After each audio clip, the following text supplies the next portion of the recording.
With the establishment propaganda media being the gatekeepers for the establishment elite politicians of both parties and what they don't want you to know, both of those entities think that they claimed yet another notch on their whooping stick when the powers that be got Tucker Carlson ousted from Fox News.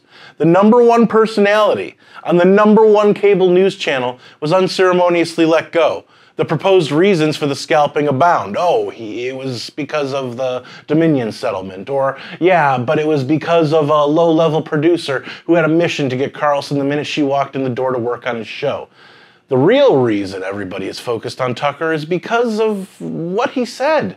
We've seen this play out before in various ways, much like they did to Donald Trump, much like what they tried to do to Dave Chappelle, like they've done to many others, and now they're focused on Tucker Carlson.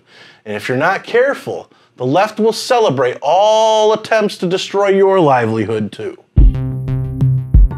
Hey everybody, your resident man in black is back one more time for another edition of the best kept secret in the conservative movement, things that need to be said. For MRCTV, I'm Nick Kangadis. Really quick, I'd love it if all of you could head on over to Rumble, subscribe to our channel, and hit that plus button. No matter where you watch our videos, please share, like, and don't be afraid to leave a comment. I love to read what you guys have to say, and I couldn't do what I do without all of you. Now, on with the show. While on Fox, Tucker was saying the things that needed to be said.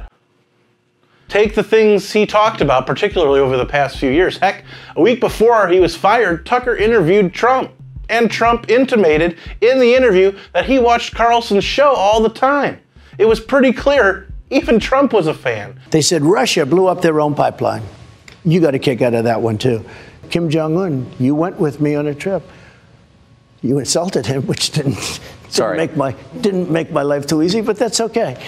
But you were there, one of the few. Ukraine, Ukraine, Ukraine, Russia, Russia, Russia. You knew the Russia, Russia, Russia. I got that whole term from you, Russia, Russia, Russia. You'd be screaming and I'd say, this guy's a comedian. But you remember that whole period of time. Quite well. It turned out to be a total fake. And you know why?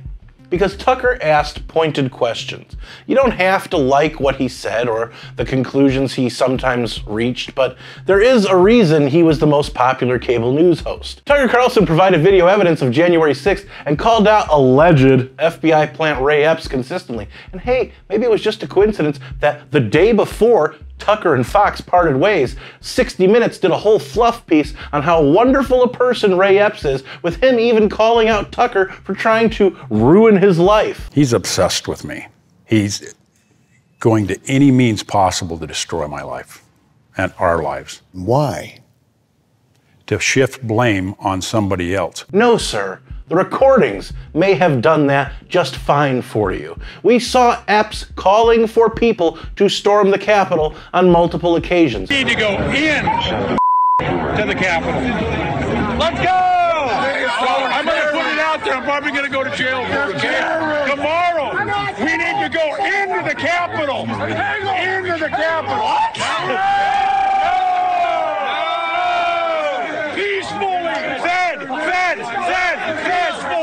Why is it so hard to accept Tucker had some questions after seeing that? Carlson expressed concern about BlackRock, a global investment conglomerate that has priced many people out of the housing market because of their manipulation of it, paying upwards of 50% more for residential homes. They've done so often that their corporate arm had to create an independent page on the BlackRock website telling us plebs how and why they buy homes. Basically, they buy the homes above market value and then, quote unquote, provide capital for mortgages to help American families buy new homes. Carlson also spoke of the trans community and the rest of the alphabet letters, and I have spoken extensively about them in the past, but I'm going to leave them alone for today, because I don't need someone that looks like Rob Reiner in a dress protesting me, at least this week. Although, to be fair to the drag and trans community, I'm not quite young enough for them to really take an interest in. I've never seen somebody in such a hilarious predicament not have a sense of humor about it. They're born feeling like there's something other than they're born as, and that's kind of funny, you know? Alexandria Ocasio-Cortez called out Tucker Carlson for inciting violence despite never once outwardly doing that. That's what activists like AOC do. They incite violence, and then their little black-clad, George Soros-funded, useful idiot communists come out of the woodwork, pick up whatever has been left on pallets for them, and begin to destroy in a mostly peaceful way. Speaking of inciting violence, here's AOC in 2020, just after the patron saint of fentanyl, George Floyd, died, saying that if you don't agree with her and the rest of the activists, that you are essentially asking for the riots to continue across the country. If you're trying to call for the end of unrest, but you don't believe healthcare is a human right, if you're afraid to say Black Lives Matter, if you're too scared to call out police brutality, then you aren't asking for an end of unrest. The bottom line is that whatever the media, any media tell you, whatever any politician wants to tell you, it's acceptable to question it.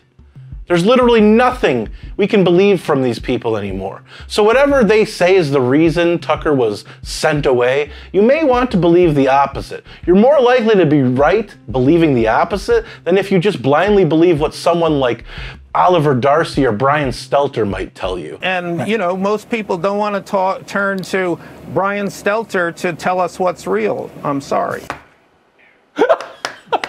Whether you agree with them or not, it doesn't matter. But we need more Tucker Carlsons and the like to keep saying the things that make these people uncomfortable. In many cases, all you need to do in order to achieve that is simply tell the truth. So, am I speaking clearly enough for everyone?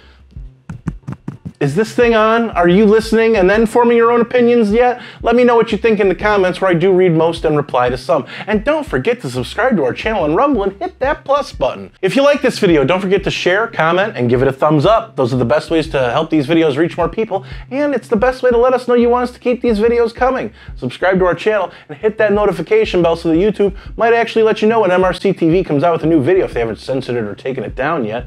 Like us on Facebook, check out more of our work at MRCTV.org. And if you want to support our content and the conservative movement, head on over to MRC.org/donate to help us out, since we're a non-profit and couldn't do what we do without all of you.